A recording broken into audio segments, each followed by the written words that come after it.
Assalamualaikum warahmatullahi wabarakatuh. Ala hadhihi niyyah wa ala kulli sunnah ila hadratina Mustafa sayyidina insyaallah. Al-Fatihah.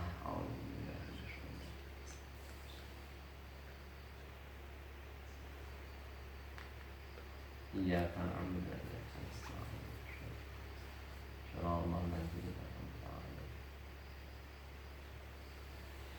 Bismillahirrahmanirrahim. Qala al-musannif rahimahullah ta'ala wa nafa'ana bihi fid dharain. Pada kesempatan kali ini kita akan melanjutkan kajian kitab Arba'in Nawawi, yaitu hadis yang pertama. Sebelumnya, meski kitab ini kecil, hanya berjumlah 24 halaman, tapi ini menunjukkan bahwa pengarang kitab ini memiliki kelebihan, yang mana buah karya beliau meski kecil tapi salah satu karya monumental beliau, yaitu Al-Imam Yahya bin Syarafuddin An-Nawawi. Mudah-mudahan kita semua mendapatkan keberkahan dari mu'alif. Al-Hadisul Awwal. Al-Hadisu utawi iki ku hadis al-awwalu kang awal. Al-Hadisu utawi hadis al-awwalu kang awal iku an Amiril Mukminina, terang saking sahabat Amirul Mukminin Abi Hafsin, rupane Abi Hafsin ini lakobnya, julukan Umar bin Al-Khattab, Umar bin Khattab, ya termasuk salah sahabat Rasulullah. Hadis yang pertama,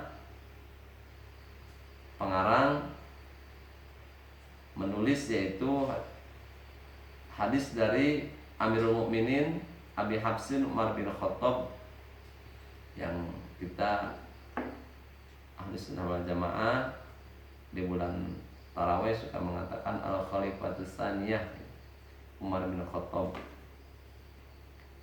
radhiyallahu anhu.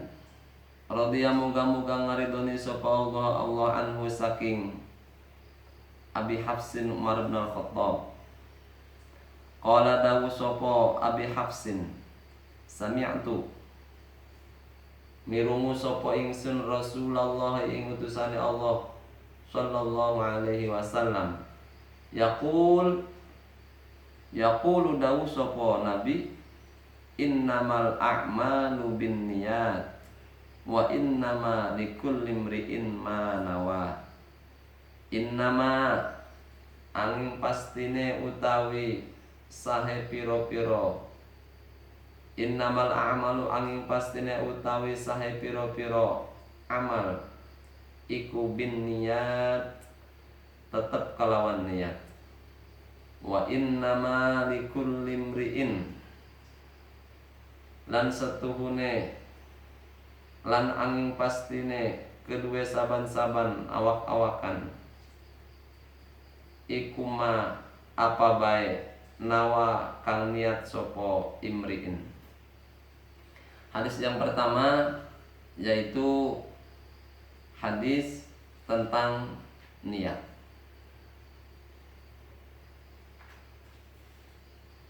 Innamal a'mal, sesungguhnya setiap amal itu tergantung kepada niatnya.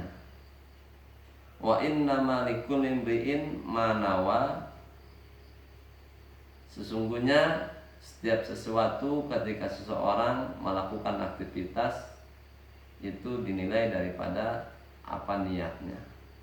Maka di sini niat adalah sesuatu hal yang penting, yang mana niat tersebut akan menjadi modal awal untuk seseorang melakukan aktivitas. Apakah niatnya bagus, nanti hasilnya pun akan bagus. Maka di kitab lain kadang ada bahwa niat itu akan diganjar sebanyak apa yang dia diniatkan. Salah satu contoh ketika kita memenuhi undangan, meniati satu niatnya memenuhi undangan, niat juga silaturahmi. Barangkali kedatangan kita ke tempat tersebut Sahibul Bait merasa bahagia, kita idkhulus surur kepada Sahibul Bait, dan niat-niat yang lain dengan sebanyak niat itu, maka Allah akan mengganjar sebanyak niatnya juga. Jadi di sini hati-hati dalam niat, karena itu niat itu adalah modal dasar seseorang akan dikatakan baik ataupun tidak. Tetapi bisa jadi ketika niatnya bagus, aksinya bagus, kadang penerimaan daripada orang yang mendengar ataupun kedatangan itu kadang ada penilaian yang berbeda. Dalam hal ini tidak ada hubungannya dengan orang yang mendengar ucapan kita ataupun orang yang ditangi oleh kita. Bahwa di sini niat pelakunya, bukan niat orang yang dikunjunginya. Bisa jadi seseorang mengatakan A, niatnya hal baik, sudah berarti sampai di situ. Kalau penerimaan tidak baik, toh saya niatnya juga udah insya Allah baik gitu. Kita niatnya silaturahmi, tetapi ketika kunjungannya kita silaturahmi tersebut, dia merasa terhinakan bahwa kita cukup, kita niatnya silaturahmi, tentunya dengan tidak mengganggu aktivitas dia ataupun jadwal istirahat dia. Pun ucapannya kita sama. Ketika ucapan A kita tujuannya memotivasi, bukan untuk merendahkan, sudah selesai bahwa kita niatnya baik. Adapun penerimaan bisa jadi kadang kondisi pendengar itu emang lagi kurang baik-baik saja, sehingga kita mengatakan bla bla bla atau ABCD, penerimaannya pun akan berbeda. Tapi insya Allah kita merasa cukup modal dari Nabi bahwa innamal a'malu binniyat. Setiap aktivitas, setiap aksi apa kita lah adalah tergantung kepada niatnya.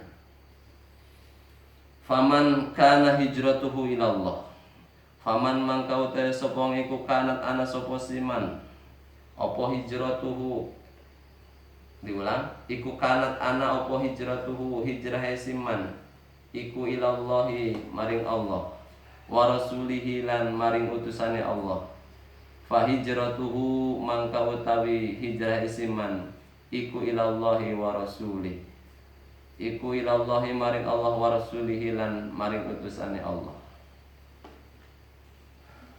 Di sini barang siapa orang yang hijrah, ketika hijrahnya kepada Allah dan kepada Rasulnya, maka hijrahnya pun akan mendapatkannya Allah dan Rasulnya. Di sini bahwa menekankan bahwa niat, menjelaskan faman kana tadi menjelaskan bahwa setiap aktivitas kita adalah tergantung niatnya. Pun ketika faman kana hijratu, kata Rasul, barang siapa yang hijrahnya karena Allah dan karena Rasulnya, maka dia akan mendapatkan Allah dan Rasulnya. Waman lan utawi sapa iku kanat ana sapa siman, iku kanat ana apa hijratu hijrah siman iku li dunia, karena tujuan dunia, yusibuha maka bakar markoleh sapa si man ha ing dunia, au awi muraatin atau karena wadon, yang kihu kang bakal dinikahi sapa siman ha ing imro'ah, fa hijratuhu mangka utawi hijrah siman iku ilama maring perkara atau apa bae hajaro kang hijrah sapa siman ilaihi maring ma. Lawan daripada yang pertama tadi, wa mangkanat hijratuhu li dunia, atau seseorang hijrahnya karena dunia, ingin perdagangan, awimroatin atau karena seorang perempuan, yang mana perempuan tadi yang keuha akan dia nikahi, berarti di dalam hatinya ada misi lain selain daripada Allah dan Rasulnya. Bagaimana seperti itu? Kata Rasul, fahijratuhu ila ma hajaru ilai. Maka hijrahnya adalah ilama, yaitu sesuatu yang dia hijrahin saja. Dalam hal ini maka ketika kita niatnya salah ketika melakukan sesuatu, maka kesalahan itulah yang akan dinilai. Ketika kita niatnya baik, maka kebaikan itulah yang akan dinilai. Dalam hal ini makanya harus hati-hati sekali kita melakukan aktivitas. Seseorang sholat ke masjid atau melakukan ngaji, pembacaan Al-Quran, tapi niatnya ingin dipuji oleh orang lain atau ingin dipertontonkan kepada orang lain, maka niatnya yang salah. Kelakuannya baik, ke masjidnya baik, tapi karena niatnya yang tidak baik, maka yang dinilai adalah niatnya. Nah, sementara di sini yang tahu niat adalah Allah Subhanahu wa taala. Kita tidak tahu. Dari sini kita jangan langsung menilai kepada seseorang yang melakukan sekilas amal, karena kita tidak tahu apa yang dalam hatinya. Yang dalam hati hanyalah Allah. Contoh, maksudnya seseorang melakukan sedekah di halayak umum, apakah kita berani langsung mengatakan bahwa dia sedekah itu ingin pamer? Belum tentu. Dia melakukan sedekahnya belum tentu dia kategorikan pamer. Bisa jadi dia ingin memberikan pelajaran kepada hal yang lain agar termotivasi melakukan sedekah. Tujuannya baik, berarti kita saja yang menilainya tidak baik. Maka di sini ini mah pelajaran buat kita ketika kita melakukan sesuatu, yaitu niati dengan baik. Adapun ketika melihat teman kita melakukan sesuatu yang tidak baik, kita jangan terburu menilai dia tidak baik. Salah satu contoh juga ketika seseorang begitu rajin mencari rupiah, mencari nafkah, apakah kita berani langsung mengatakan bahwa dia cinta dunia? Tidak juga, tergantung nanti seperti apa dia akhirnya. Apakah dia setelah dia mendapatkan rupiah, kemudian dia bersedekah, zakat yang diutamakan, membantu orang yang tidak punya, maka meski dia siang malam bekerja, tidak dikategorikan cinta dunia.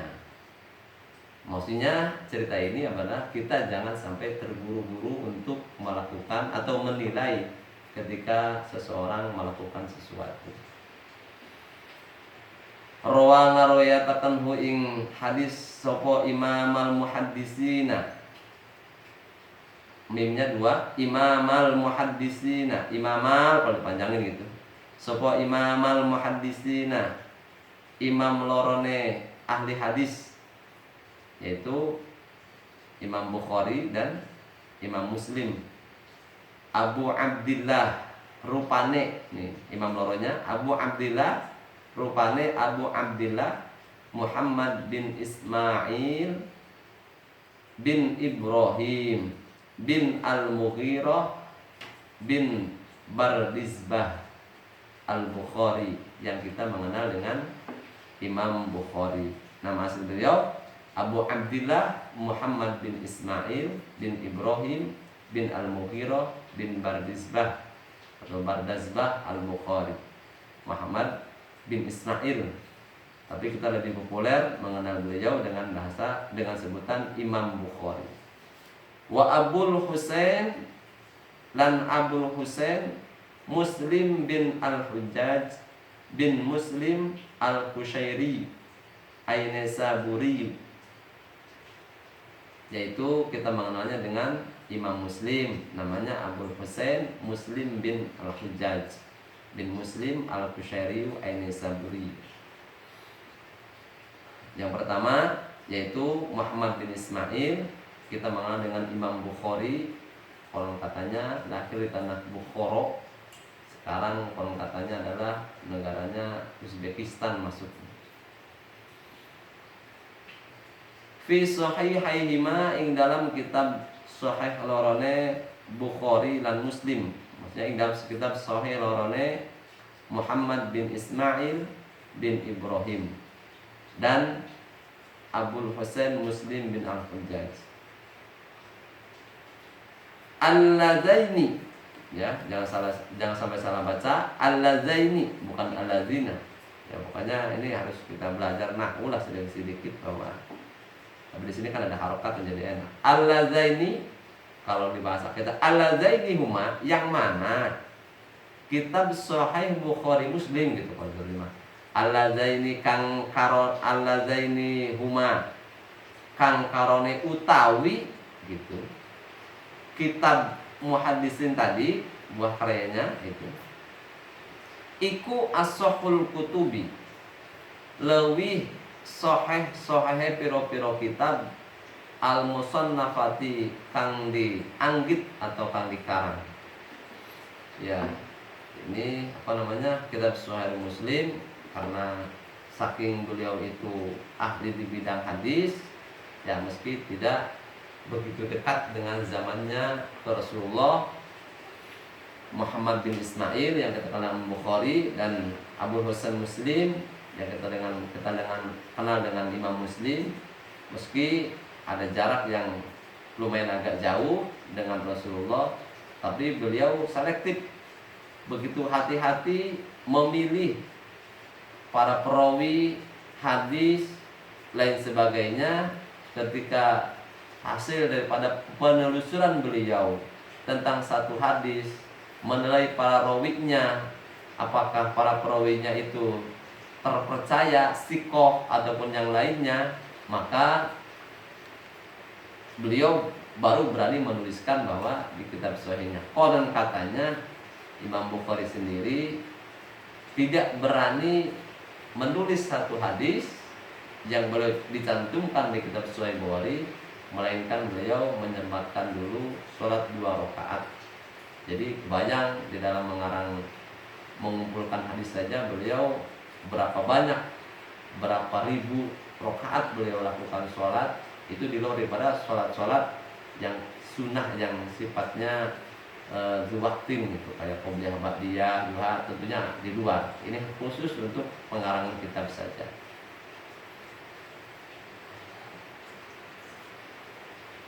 Kitab Sahih Bukhari mencakup banyak keterangan tentunya, tapi kita barangkali keterbatasan untuk membeli ataupun membaca. Coba kita pelajari kitab yang tipis-tipis, yang harganya terjangkau, tetapi tidak mengurangi rasa takzim kita.